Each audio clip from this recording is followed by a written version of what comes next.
चलो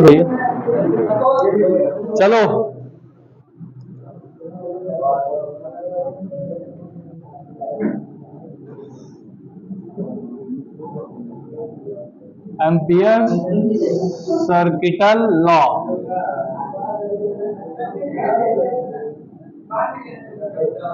ampere circuital law, जैसे आप इलेक्ट्रोस्टैटिक में गॉस थ्योरम पढ़े थे, वैसे ही मैग्नेटिज्म में गॉस थ्योरम के जैसा ही एक लॉ होता है, एम्पियर सर्किटल लॉ।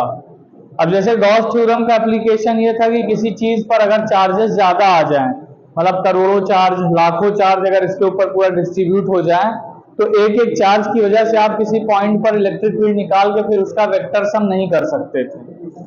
ऐसे ही अब बायो सेवर्ट का जो नियम था वो सीधे तार पे और गोला, मतलब एक राउंड सर्कुलर वायर है, उसके लिए तो ठीक था, लेकिन अगर कोई अन्य शेप का यानी अन्य आकार का कोई चीज है और उससे अगर आपको मैग्नेटिक फील्ड निकालनी है, तो आप बायो सेवर्ट का उपयोग नहीं कर पाएंगे। उसके लिए आपको क्या अप्लाई करना पड़ेगा? Ampere circuital law. तो एग्जाम में अगर एम्पियर सर्किटल लॉ पूछा जाएगा तो पहले आपको इसका स्टेटमेंट लिखना पड़ेगा, फिर इसका प्रूफ देना पड़ेगा कि ये सही है। तो लिख लीजिए, पहले इसका स्टेटमेंट लिख लीजिए। लिखिए, देखिए the line integral of the line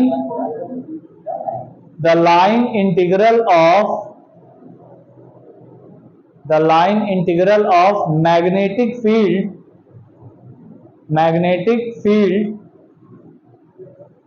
the line integral of magnetic field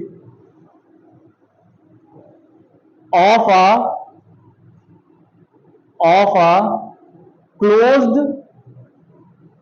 closed loop is always equal to mu naught times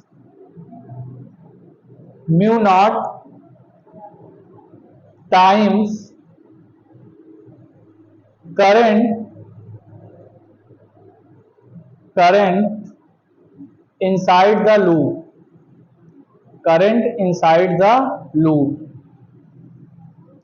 कहने का मतलब ये है कि अगर मान लो ये कोई सर्कुलर लूप है और इसके अंदर मान लो कुछ धारा बह रही है, ठीक है, मान लो ये आई धारा बह रही है, तो यहां पर आपने एक छोटा सा एलिमेंट लिया डीएल और इस पॉइंट पर आपको क्या निकालना है? Magnetic field B. तो वो कह रहा है कि भैया बी को अगर आप डीएल के साथ डॉट प्रोडक्ट लेकर इंटीग्रेट करते हैं, ठीक है, इसको कहते हैं लाइन इंटीग्रल, तो ये हमेशा इक्वल होगा म्यू 0 इंटू आई के। समझ रहे हैं आप? अगर आपका कोई लूप है, लूप का मतलब समझ रहे हैं, कोई ऐसे क्लोज लूप है, गोला हो गया, चौकोर हो गया, कुछ भी हो जो क्लोज हो, मतलब कहीं से खुला ना हो बीच से। अगर आपका ये पूरा गोला क्या है? क्लोज्ड है, या जो सर्कल है ये पूरा क्लोज्ड है, और आप इस सर्कल पे एक छोटा सा लेते हैं लेंथ का एलिमेंट डीएल, तो यहां पर अगर मैग्नेटिक फील्ड की इंटेंसिटी फाइंड करनी है तो बी और डीएल का क्या कर दीजिए? डॉट प्रोडक्ट कर दीजिए, और फिर उसका इंटीग्रेशन करेंगे जब, तो हमेशा ये किसके बराबर आ जाएगा? म्यू 0 इंटू आई, यानी इस गोले के अंदर जो करंट बह रही थी उसके और म्यू 0 के बराबर, मल्टीप्लीकेशन के बराबर। इसी को एम्पियर सर्किटल लॉ कहते हैं। B dot D L is equal to mu 0 into I. तो ये लिख लीजिए, डायग्राम मत बनाइएगा, सिर्फ स्टेटमेंट के नीचे बस ये फॉर्मूला लिखिए।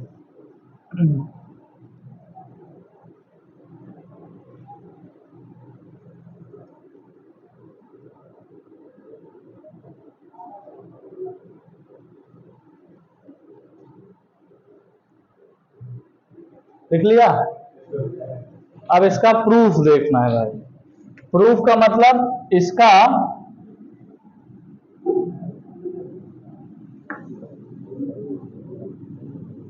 प्रूफ का मतलब हो गया कि हमें सिद्ध करना है कि ये सही है। तो मान लेते हैं यहां पर एक वायर है, ठीक है, उसके बाद इनफाइनाइट लेंथ का है, इसके चारों तरफ हमने एक लूप कंसीडर कर लिया सर्कल के फॉर्म में, और इस पॉइंट पर हमने एक छोटा सा एलिमेंट पॉइंट कर लिया डीएल, और इस पॉइंट पर हमने बोला ये आर दूरी पे है भैया, आर दूरी पे है, इस पॉइंट पर बी कितना होगा ये देखना जाएगा। तो पहले आप ये डायग्राम बनाइए।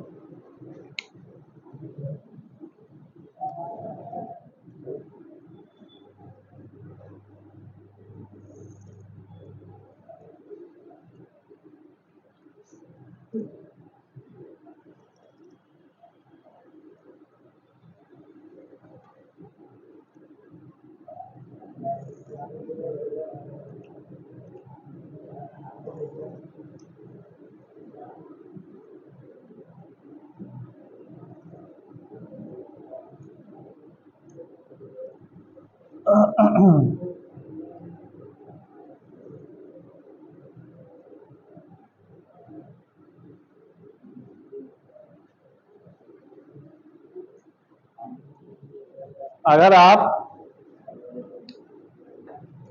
ये क्या है भैया, इनफाइनाइट लेंथ का वायर है, इनफाइनाइट लेंथ के वायर के द्वारा किसी पॉइंट पर मैग्नेटिक फील्ड अगर बायो सेवर्ट के नियम के अनुसार आप लिखेंगे तो क्या होता है, B is equals to, formula क्या होता है आपका, mu naught upon 2 pi I by R, यही तो होता है।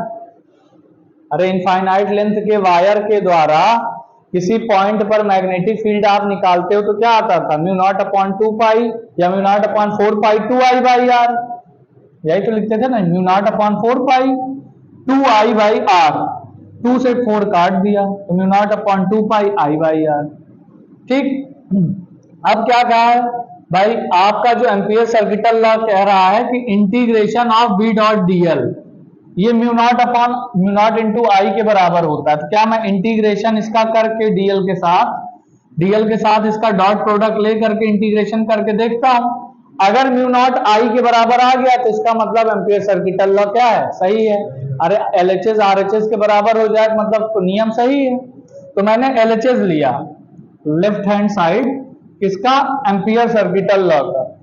अब यहां पर मैं बी की वैल्यू रख देता हूं, तो integration mu naught 2 pi I by R into D L, कोई दिक्कत बताइए भैया, कोई समस्या नहीं है ना। उसके बाद ये जो डॉट है, डॉट देख रहे हैं, दो वेक्टर का, अगर इसको थोड़ा सा और लिख लीजिए, बी डीएल कॉस थीटा होता है फिलहाल। जब डॉट प्रोडक्ट इन्हीं दो चीजों का निकालते हैं आप तो क्या आता है, बी डीएल, दो वेक्टर का डॉट प्रोडक्ट क्या होता है, ए बी कॉस थीटा, तो बी डीएल कॉस थीटा। लेकिन यहाँ थीटा जो है ना भैया वो 90 डिग्री है, क्यों, क्योंकि यहाँ पर जो आपका सर्कुलर लूप है, अगर आप ध्यान से देखेंगे तो मैग्नेटिक फील्ड इधर है, ठीक, मैग्नेटिक फील्ड किधर है, इधर की ओर, और डीएल की भी लेंथ किधर है, इधर की ओर। अरे ऐसे सर्कल है, जैसे मान लो ये आपका सर्कल है ऐसे ऐसे, तो अगर इस पे हम एक छोटा सा एलिमेंट डीएल का लेंगे तो डीएल का डायरेक्शन किधर होगा, ऐसे अंदर की ओर, और मैग्नेटिक फील्ड भी अंदर की ओर, तो दोनों का डायरेक्शन जो थीटा होगा वो क्या हो जाएगा, 0 डिग्री हो जाएगा। और cos 0 की वैल्यू क्या होती है, 1, तो इसीलिए मैंने यहाँ पर डायरेक्ट बी डीएल कर दिया। ये cos थीटा क्या हो जाएगा, ये हो जाएगा भैया आपका बी डीएल ओनली, क्योंकि cos 0 की वैल्यू 1। अब यहां पर ये डॉट प्रोडक्ट हट गया, अब यहां पर mu naught upon 2 pi I by R बाहर आ गया, इंटीग्रेशन ऑफ डीएल। मैंने आपको बताया अगर किसी का इंटीग्रेशन करोगे तो उसकी मैक्सिमम वैल्यू आ जाएगी। अब ये एक सर्कल है, ये डीएल क्या है, छोटी सी लेंथ है, अगर इसका इंटीग्रेट करेंगे तो पूरे सर्कल का क्या आ जाएगा, सरकमफेरेंस आ जाएगा। अब सरकमफेरेंस अगर आपका निकालना है तो कितना आ जाएगा भैया बताइए, सर्कल का सरकमफेरेंस कितना होता है, 2 पाई आर, 2 पाई आर हो गया भाई साहब। तो यहां पर क्या हो गया, 2 पाई से 2 पाई कट गया, आर से आर कट गया, किसके बराबर हो गया, म्यू नॉट इंटू आई, यानी इक्वल टू क्या हो गया बेटा, आर एच एस। यही तो था जो नियम आप लिखे हैं, देखिए फॉर्मूला यही तो था, B dot D L is to mu naught I. हमने बी डॉट डी एल लिया और म्यू नॉट आई आ गया, इसका मतलब ये नियम क्या है, सही है, काम खत्म, प्रूफ हो गया।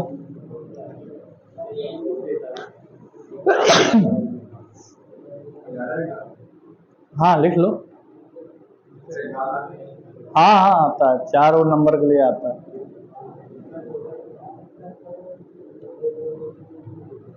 छोटे और बड़े से समस्या नहीं है, समस्या ये होता है ना कि आपको कॉन्सेप्ट समझ में आ रहा है कि नहीं, छोटा बड़ा तो एक अलग बात।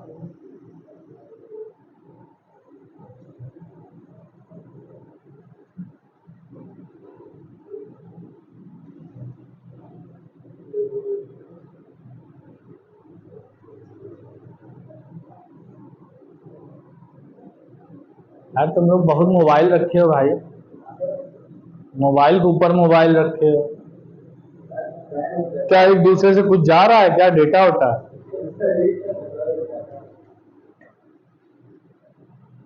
एक के ऊपर दूसरा, दूसरे के ऊपर तीसरा।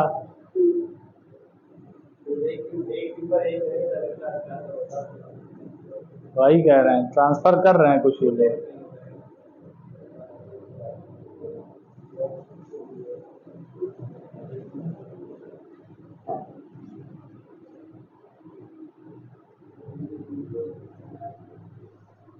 शान तेरी न कम होने दूंगी वतन। हो गया?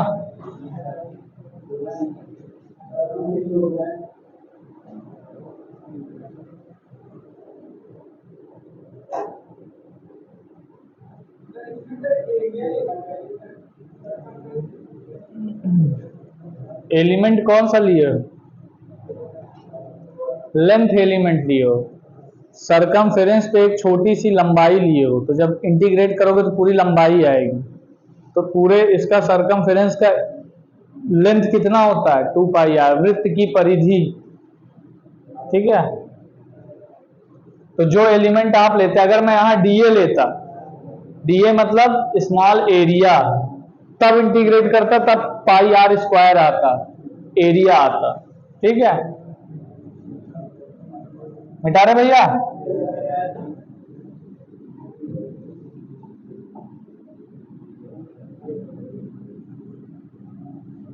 चलिए आगे समझ। अब है भैया application. Application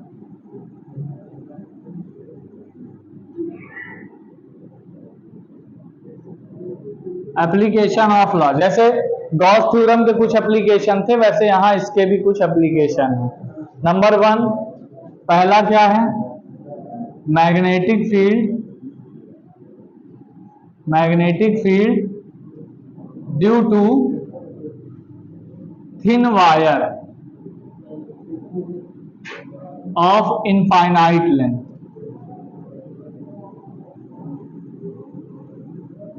magnetic field due to thin wire of infinite length. तो यहां पर मान लीजिए ये भैया एक वायर है, करंट क्या है इसमें, आई। करंट क्या है भैया, आई। अब मुझे क्या करना है, इस पॉइंट पर जो कि क्या है, आर डिस्टेंस की दूरी पर है, आर डिस्टेंस की दूरी पे है, इस पॉइंट पर मैग्नेटिक फील्ड निकालना है। तो ये आप बायो सेवर्ट के नियम से निकाल चुके हैं, कितना आया था, mu naught upon 4 pi 2 I by R. ये म्यू नॉट आप बायो सेवर्ट के नियम से निकाल चुके हैं, लेकिन हम यहाँ पर एम्पियर सर्किटल लॉ से निकालने जा रहे हैं, देखते हैं क्या दोनों सेम आता है। अगर एम्पियर सर्किटल लॉ सही है तो सेम आना चाहिए, तो चलिए देख लेते हैं। तो अब मुझे इससे निकालना है, तो मैं पहला काम क्या करूंगा, पहले तो मैं इसके चारों तरफ एक लूप बनाऊंगा। तो मैंने यहां पर क्या बना दिया, एक लूप बना दिया, लूप बना दिया। लूप बनाने के बाद मैंने क्या किया, यहां पर एक छोटा सा एलिमेंट लिया डीएल। अब मुझे इस पॉइंट पर भी चाहिए, तो अब according to Ampere circuital law, Ampere circuital law, Ampere circuital law के अकॉर्डिंग मैं लिख सकता हूं integration of B dot D L is equals to mu naught into I. ठीक है, अब यहां पर मैं क्या करूंगा, बी को कर लूंगा बाहर, dl is equals to mu naught into I. dl का इंटीग्रेशन करेंगे क्या आ जाएगा बेटा, 2 पाई आर, dl का इंटीग्रेशन क्या होगा 2 पाई आर, और इज इक्वल्स टू क्या हो गया म्यू नॉट इंटू आई। तो b बराबर क्या आ जाएगा, mu naught upon 2 pi I by R, 2 से ऊपर नीचे मल्टीप्लाई कर देंगे तो आ जाएगा mu naught upon 4 pi 2 I by, आ गया मैग्नेटिक फील्ड। ये मैग्नेटिक फील्ड पाने के लिए बायो सेवर्ट के नियम से आपको याद होगा एक पेज का डेरिवेशन किए थे, sine phi 1 sine phi 2 plus में आया था, और उतना आने के बाद फिर आप 90 रखा था, 90 रखने के बाद मतलब 1.5 पेज सॉल्व किए थे तब ये आया था। यहाँ कितने लाइन में आ गया, 3 से 4 लाइन। तो ये एम्पियर सर्किटल लॉ के फायदे हैं। एक बार आप ये डेरिवेशन पहले भी कर चुके हो 1.5 पेज का, लेकिन वो बायो सेवर्ट के नियम से था, ये किसके नियम से है, एम्पियर सर्किटल लॉ के। नियम वही है, दोनों एक ही चीज बता रहे हैं, कोई भी पूछ सकता है भाई।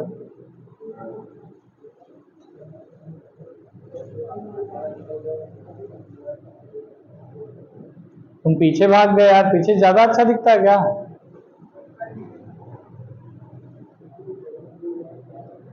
बैक बेंचर बनोगे अब्दुल कलाम की तरह। हर पीछे बैठने वाला व्यक्ति अब्दुल कलाम नहीं बन जाता।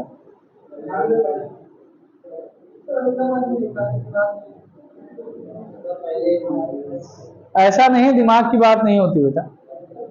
अब्दुल कलाम भी समुंदर किनारे पेपर बेचते थे।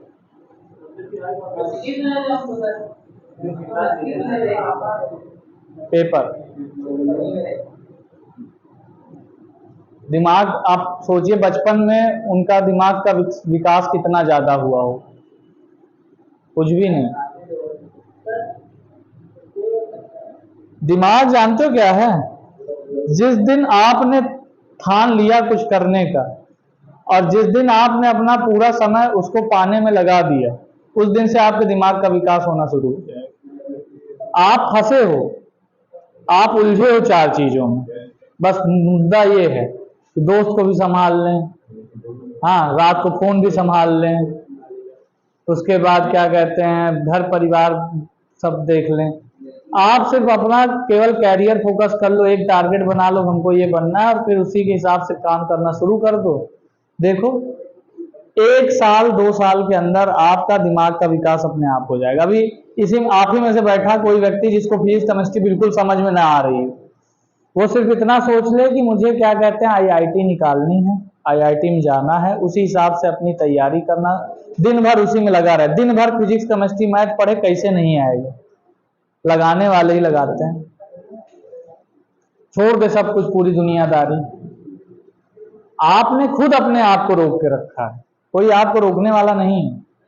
आप अपने विकास को खुद ही बाधित करके बैठे हो। अगर आप चाह लो तो आप विकास कर ले जाओ, आप अपने आप को स्वयं रोक के बैठे। आपके ना आगे बढ़ने में या आपके कुछ ना बन पाने में सबसे बड़ी गलती आपकी है और बाकी किसी की नहीं।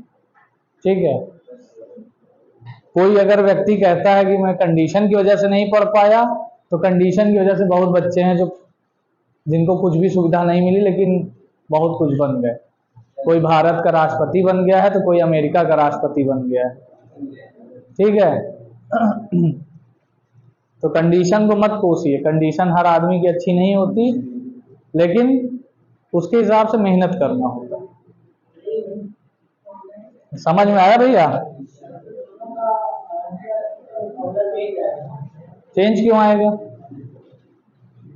ये मैग्नेटिक, अगर तार की वजह से यहां पर मैग्नेटिक फील्ड जो भी आएगा वो चाहे तुम किसी भी नियम से निकालो वो तो वही आएगा ना। अगर यहाँ पर एक तार है उसमें 4 एम्पियर की करंट बह रही है और इसकी वजह से यहाँ पर चुंबकीय क्षेत्र की तीव्रता या मैग्नेटिक फील्ड 10 है, तो तुम चाहे जो फॉर्मूला लगा तो आएगा तो 10 है। तो फिर चाहे हम एम्पियर सर्किटल लॉ लगाएं, चाहे हम बायो सेवर्ट लॉ लगाएं, फॉर्मूला तो वही आने वाला है, और वही फॉर्मूला आया भी है। किसमें? आई बाई आर नहीं होगा, 2I/R होगा। इनफाइनाइट वायर के लिए देखो ना,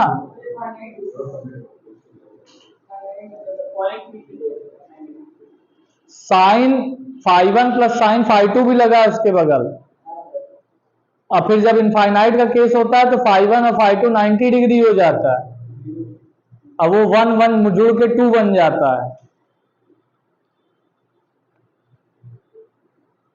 नहीं मिल रहा उसको, दिखा भैया पीछे वाले।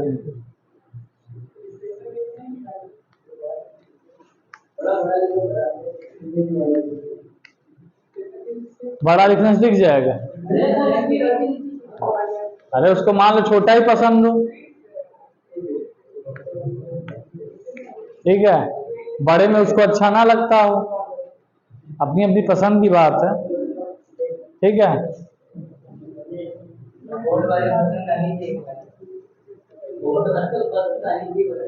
बोर्ड वालों को आ जाती है, बोर्ड वाले पढ़ के कहाँ चेक, कहाँ पढ़ के चेक होती कॉपी, लिखा है, हो गया। इकाई चल नहीं रहा है, अच्छा चलो भैया आगे चलें।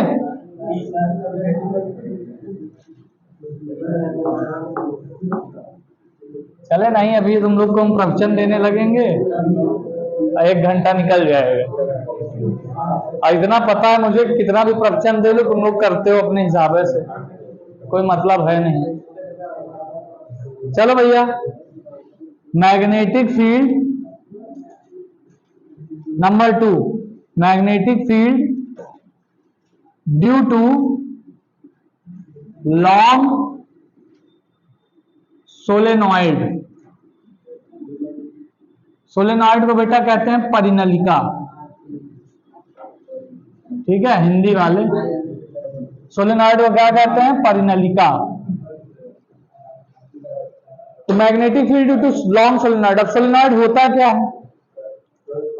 सोलेनॉइड होता है, मान लो ये मार्कर है, इस पे मैं कॉपर का वायर ले आऊं और ऐसे स्प्रिंग की तरह लपेट दूं, लपेटने के बाद क्या हो, इसके 2 तार इधर उधर निकाल के बैटरी से कनेक्ट कर दूं, उसी को कहते हैं सोलेनॉइड। जैसे मान लो ये है, इस बीच वाले को कहते हैं कोर, क्या बोलते हैं भैया? इसको बोलते हैं कोर। इसके ऊपर आप एक तार ले आइए, ऐसे लपेट दीजिए,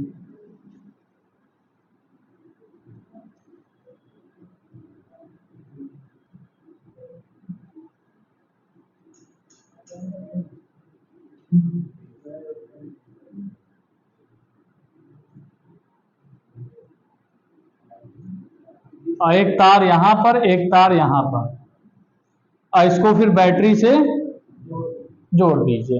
तो इस टाइप की जो व्यवस्था होती है उसको कहते हैं सोलेनॉइड, यानी परिनलिका। अब इसकी वजह से मैग्नेटिक फील्ड क्या होगी, इसको फाइंड करना है एम्पियर सर्किटल लॉ के मदद से। तो हम क्या करते हैं, हम इसको ऐसे ऊपर से एक चाकू लेते हैं और काट देते हैं। तो चाकू लेंगे तो काट देंगे, तो आपको पीछे का जो हिस्सा होगा तार का, सिर्फ 2 एंड, मतलब ये जो ऐसे गई है सर्कुलर सर्कुलर है, ये मैंने आधे से काट दिया, अब केवल इतना दिखेगा आपको हिस्सा, इतना दिखेगा, जो तार है ये ऐसे गोल गोल तार ऐसे ऐसे ऐसे ऐसे है, मैंने ऐसे काट दिया। काटने के बाद सिर्फ सर्कल का आधा हिस्सा ऐसे ऐसे दिखेगा। तो सर्कल का आधा हिस्सा दिखेगा, तो इस जगह पे अगर आप देखेंगे तो करंट अंदर की ओर होगी, और इस जगह पे देखेंगे तो करंट बाहर की ओर होगी। तो अंदर के लिए हम लोग साइन बनाते हैं ये, और बाहर के लिए साइन बनाते हैं क्रॉस। मतलब अगर कहीं पर ये गोला बना करके क्रॉस लिखा है, इसका मतलब बाहर की ओर, और गोला बना के ऐसे बिंदी लगाए तो इसका मतलब अंदर की ओर। ठीक है, समझ में आया बात? हाँ, अभी हम अलग से डायग्राम बना रहे हैं, ये इसमें थोड़ी निकल पाएगा। ठीक है, तो ये हो गया। अब देखो यहां पर ऊपर साइड अगर हम देखेंगे तो करंट अंदर की ओर,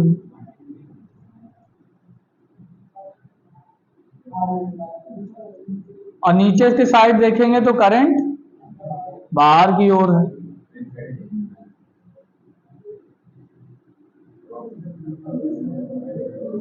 ठीक है, बाहर ऊपर की ओर देखेंगे तो करंट अंदर की ओर है, इधर देखेंगे तो करंट बाहर की ओर है। अब मैंने क्या किया, यहां पर एक लूप ले लिया। कैसा लूप है भैया, रेक्टेंगुलर, ए से बी, बी से सी, सी से डी, ये हो गया हमारा लूप। ये हो गया हमारा भैया लूप। अब यहां पर देखो ये जो वायर है इसके अंदर, अब भाई पूरे सोलेनॉइड में कितना करंट बह रहा है मुझे नहीं पता, लेकिन इसके अंदर ये डिस्टेंस हम मान लेते हैं x डिस्टेंस है, और इस x डिस्टेंस के अंदर जो करंट बह रही है उसको हम लोग ले लेते हैं क्या, I0। कितनी करंट ले लेते हैं भैया, I0। अब इस सोलेनॉइड की लेंथ जितनी भी हो मुझे नहीं पता, जो लेंथ होगी, ठीक है, क्योंकि मैंने लिख दिया है लॉन्ग सोलेनॉइड। लॉन्ग सोलेनॉइड का मतलब होता है इनफाइनाइट लेंथ का। तो हमने एक छोटी सी जगह ली और यहां पर हमने ये एक क्या बना दिया, लूप बना दिया, एम्पियर सर्किटल लॉ वाला। अब हम क्या करेंगे, मैग्नेटिक फील्ड निकालेंगे। तो मैग्नेटिक फील्ड निकालने के लिए हमें क्या करना पड़ेगा, यहां पर पहली बात तो बी डॉट डीएल का इंटीग्रेशन पहले ए से बी तक, प्लस बी डॉट डीएल का इंटीग्रेशन बी से सी तक, प्लस बी डॉट डीएल का इंटीग्रेशन सी से डी तक, प्लस बी डॉट डीएल का इंटीग्रेशन डी से ए तक। इतनी बात हो गई। ये टोटल क्या आ जाएगा, बी डॉट डीएल आ जाएगा। ठीक है, समझ में आ रही बात, इसको छोड़ दो। अब यहां पर ए से बी, बी से सी, सी से डी, डी से ए। अब यहां पर बात समझिएगा, यहां पर मैंने लेंथ एलिमेंट क्या लिया है, डीएल। यहां पर मैंने लेंथ एलिमेंट क्या लिया भैया, डीएल। और करंट किधर की ओर है, करंट बाहर की ओर है या तो अंदर की ओर है। तो ये जो मैंने लूप लिया है, इस लूप से करंट का डायरेक्शन हमेशा क्या है, 90 डिग्री पे है, या तो अंदर तरफ या तो बाहर की तरफ। तो ए से बी हमारा करंट के अंदर है, लूप का ये हिस्सा करंट के अंदर है, तो इसकी वजह से तो क्या कहते हैं, कुछ ना कुछ मैग्नेटिक फील्ड आएगी। बी से सी जो है वो करंट यहां पर जो डीएल लिया है उसके 90 डिग्री पे, ये जो डीएल है, डीएल का डेरिवेटिव किधर है, इधर की ओर है ऐसे, और ये क्या है, ए बी से सी क्या है, 90 डिग्री पे है, तो ये वाला तो 90 डिग्री पे है। अब 90 डिग्री पे है तो cos 90 की वैल्यू 0। तो यहां पर बी से सी और डी से ए, इन दोनों की वजह से क्या हो जाएगी भैया, इन दोनों की वजह से हो जाएगी 0। तो यहां पर एक चीज पता चल गई, बी से C is equals to integration of B dot D L D to A is equals to क्या आ जाएगा, 0, because DL is at 90 degree with loop. ठीक है भैया, 90 डिग्री पे है डीएल जो है आपका, वो कैसा है, 90 डिग्री पे है, इस वजह से आपका ये क्या हो गया, 0 हो गया। अब ये दोनों 0 हो गए, अब बचा सी डी। अब सी डी क्या है, इस सोलेनॉइड के बाहर है, इस सी डी वाले में कोई करंट ही नहीं बहेगी। क्यों, क्योंकि यहाँ पर सोलेनॉइड के अंदर करंट बह रही है लेकिन इधर की ओर कोई करंट नहीं है। तो जब करंट ही नहीं होगी तो म्यू नॉट इंटू आई जो होगा, आई 0 हो गया, तो तुम्हारा बी डॉट डीएल भी क्या हो जाएगा, 0। अरे B dot DL integration is equal to mu naught into I. जब आई ही 0 हो गया तो आपका म्यू 0 इंटू आई भी क्या हो जाएगा, 0। तो बी डॉट डीएल भी क्या हो जाएगा, 0। तो ये जो आपका ये वाला है सी टू डी, ये भी क्या हो जाएगा, 0 हो जाएगा। तो यहां लिख देंगे integration of B dot D L C to D is also equal to 0 because no current no current enclosed by loop। कोई करंट लूप के द्वारा इनक्लोज नहीं हो रही। अब सिर्फ बचा क्या, ए टू बी। तो अब यहां पर बचा है भैया integration of B dot D L A to B is equals to mu naught किसके बराबर हो जाएगा। अब म्यू नॉट अभी रहने दो, पहले यही रहने दो, क्योंकि उधर आई जीरो माना है ना एक्स दूरी पे तो पूरा लेना पड़ेगा। तो integration of B D L करेंगे तो क्या हो जाएगा भैया बताओ, बी बाहर आ जाएगा, इंटीग्रेशन क्या हो जाएगा डीएल। अब डीएल की मैंने दूरी कितनी मानी, ये पूरी दूरी x है, अगर मैं यहां से यहां तक इंटीग्रेट करूंगा तो x के बराबर आ जाएगा, तो ये डीएल हो जाएगा x, तो आपका आ जाएगा b इंटू एक्स। ये आ गया। अब आगे समझते हैं। हाँ ए से बी तक तो हम इंटीग्रेट कर रहे थे ना यार, ए से बी तक इंटीग्रेट कर रहे थे, बी और ए की दूरी आपका x के बराबर है, तो इसलिए ये dl को जब हम इंटीग्रेट करेंगे तो इतनी दूरी बराबर आएगा, ये दूरी x के बराबर है तो x के बराबर हो गया। अब ये किसके बराबर होगा, म्यू नॉट इंटू आई के। लेकिन हमने क्या किया है, हमने माना है let I zero is the current of unit length, मतलब यूनिट लेंथ का करंट कितना है भैया आई जीरो, तो x दूरी का करंट कितना हो जाएगा, x दूरी का करंट कितना होगा बताइए, x इंटू आई जीरो।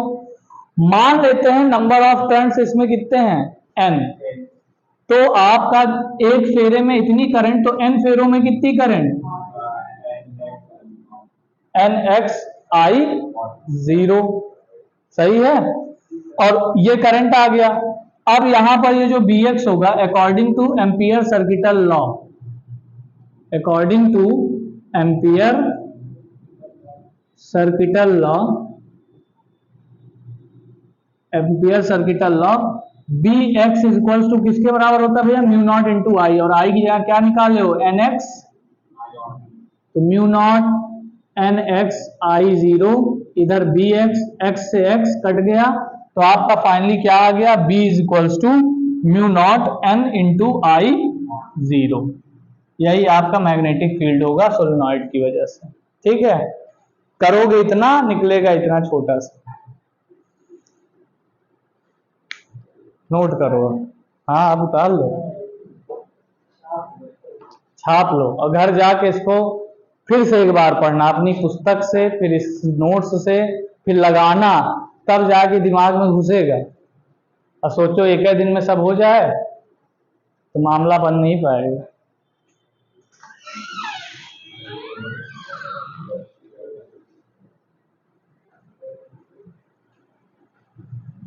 समय कितना हुआ, अरे उसमें क्या देख रहे हो यार, अपना बताओ।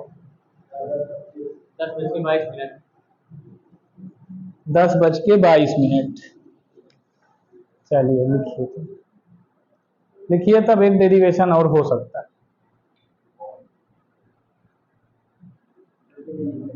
टोरॉइड का भी बता दें।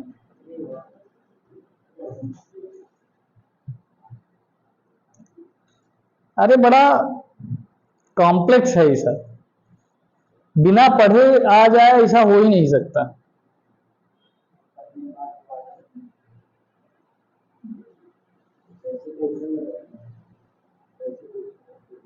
क्वेश्चन तो बेटा न्यूमेरिकल कहीं से बन सकता है, उसकी तो कोई बात नहीं, न्यूमेरिकल किसी भी जगह से आ सकता है। हाँ डेरिवेशन सिर्फ चुनिंदे चुनिंदे आते हैं, जैसे ये आ सकता है, पूरे चैप्टर में बहुत डेरिवेशन, अरे अभी बहुत डेरिवेशन, अभी चैप्टर समझ लो तुम आधे पे आए हो, अभी आधा चैप्टर और बचा। सबसे लंबा चैप्टर पूरे फिजिक्स में यही है, यही जो चल रहा है, 1 महीना नेट चलता है।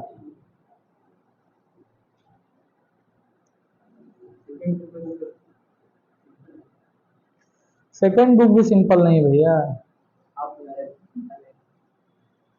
सेकंड बुक सिंपल है, लेकिन मुद्दा यह है ना कि सेकंड बुक का ऑप्टिक्स थोड़ा लेंदी है, ऑप्टिक्स में मेहनत करनी पड़ेगी ज़्यादा, उसके बाद सही है। पहले तो हम सोच रहे हैं तुमको पीछे से पढ़ाना शुरू करें, semi conductor, atom and nuclei, छोटे छोटे चैप्टर, फिर इकट्ठा ऑप्टिक्स पढ़ाई एक बार लास्ट में एकदम, ताकि ताज़ा ताज़ा पढ़ो, जाके एग्जाम में उगल दो।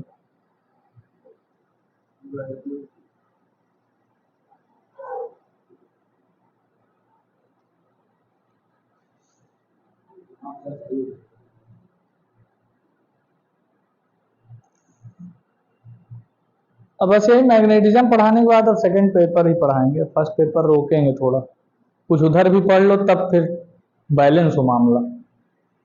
जैसे इधर मैग्नेटिज्म पढ़ लोगे तो अब यहाँ पर तुम्हारा सिर्फ दो चैप्टर मेन मेन और बचा, एक तो इलेक्ट्रोमैग्नेटिक इंडक्शन और एक अल्टरनेटिंग करंट, दो चैप्टर फर्स्ट पेपर में और बचेगा।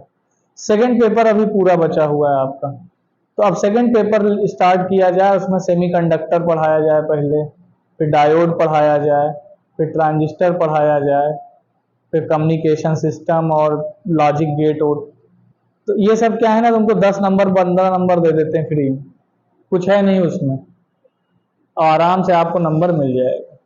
फिर इधर आ जाया जाए एटम एंड न्यूक्लियाई में, फोटो इलेक्ट्रिक इफेक्ट में, इन सब में वो सब पढ़ा दिया जाए, तो आपका क्या होगा कि उधर नंबर बहुत अच्छा सिक्योर हो जाता है, 20-25 नंबर। 70 में से 25 नंबर तो केवल मॉडर्न फिजिक्स दे देगी आपको, और बहुत आसान पार्ट है, अगर आपने हल्का सा ढंग से पढ़ लिया तो पास तो वही करा देगी।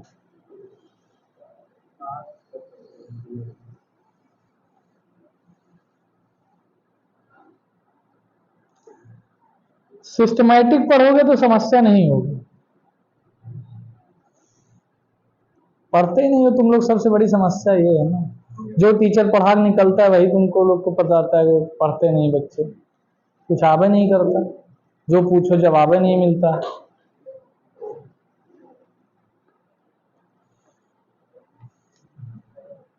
अगर आप जवाब देने में असक्षम हैं तो इसका मतलब ये है कि आप घर पे पढ़ाई नहीं करते।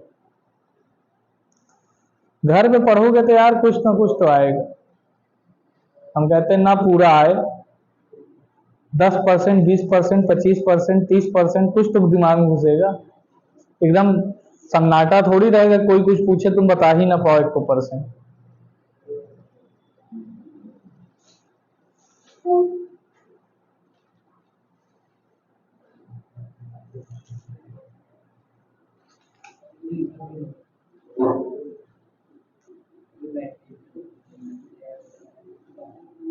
बैठे रहें तब तक बायो वाले आ जाएंगे, अब बायो वाले आ गए तो छोड़ना पड़ेगा बीच डेरिवेशन से, क्योंकि वो जल्दी में रहते हैं, वो स्कूल जाना रहता है, किताब लिख रहे हैं,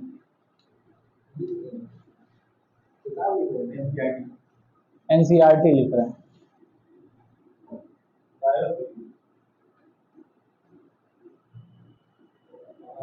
उनकी ड्यूटी एनसीईआरटी लिखने में लगा दी गई, उनको 11 साढ़े 11 तक पहुंचना रहता है।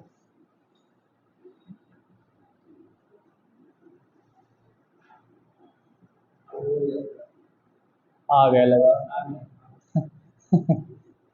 अब तुम बंद ही कर दो इसको।